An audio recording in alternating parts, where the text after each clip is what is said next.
Hey, today I'm going to show you how to make my Daim cake. For the cake part, you will need 2 cups of flour with 1 teaspoon of baking powder and 1 teaspoon of baking soda and half a teaspoon of salt, a half a cup of butter, 1 packed cup of brown sugar, 2 eggs with 1 teaspoon of vanilla extract, a cup of milk, and 1½ bars of chopped up daims. Or if you're in America, you can use Hershey's skors bars. If you want the measurements in the matrix system, please go to my site at morganskitchen.com. Start out by whipping together the butter and the brown sugar.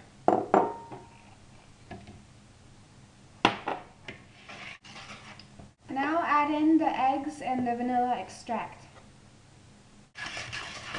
Now what you're going to do is alternately add a little milk, stir it, and then add a little bit of the dry ingredients, which you're going to sift in, and just do this a couple times until you've gotten rid of both. When you're done mixing the batter, you are going to add in the daim pieces, or skors, and just mix them in. You are going to butter 2 9-inch round pans. To do so, or 24 centimeters in metric. To do so, just put some butter or margarine on a piece of paper towel and just go along the whole pan. To make sure it doesn't stick, you can also sprinkle a little flour into it. Just take it and pour half of the batter into each of the cake pans. The cake cooks about 40 to 45 minutes in a preheated oven at 360 Fahrenheit or 180 Celsius. It's ready when it gets kind of golden brown and a toothpick comes out clean. If it starts to get too dark and it's not cooked inside, cover it with some aluminum foil and then it won't stop getting brown and it'll continue cooking in the middle. Now we're going to make the middle layer, which is going to be a caramel frosting. So to make this, you will need 1 cup of sugar, a half a cup of cream, 4 tablespoons of butter, and powdered sugar. Start out by melting the butter and the sugar together on a very low heat. Just stir it and watch it very carefully. Once the butter starts getting melted, stir it well to get all the sugar absorbed by the butter.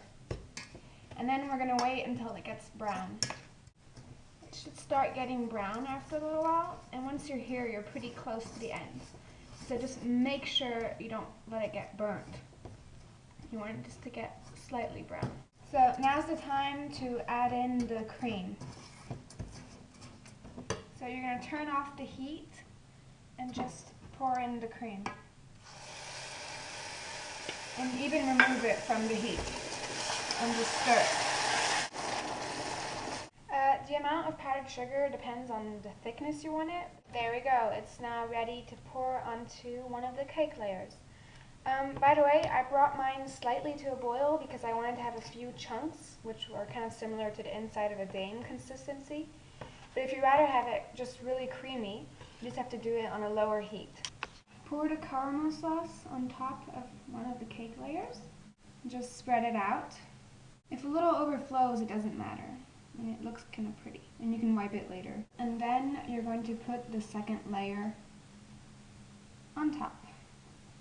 Caramel that overflowed with the paper towel. Last step, we're going to make the icing to cover the cake.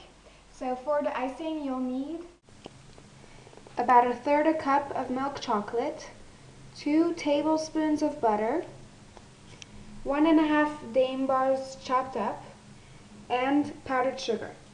Start out by melting the chocolate and butter together by putting it in the microwave and then stirring. So once you've got them mixed together well, you're going to add in some powdered sugar. The amount is really up to you because you have to make it the thickness you want it. So what I advise is to just add slowly and just add little by little until you get the thickness you want. If you make it too thick by accident, you can always just add some butter and make it thinner again. Once you've got it to the thickness you want, stir in the daims, spread it across your cake. If you want, you can also decorate with a few baby dames. There we go. And that's how you make dame cake in Morgan's kitchen. Bon appétit!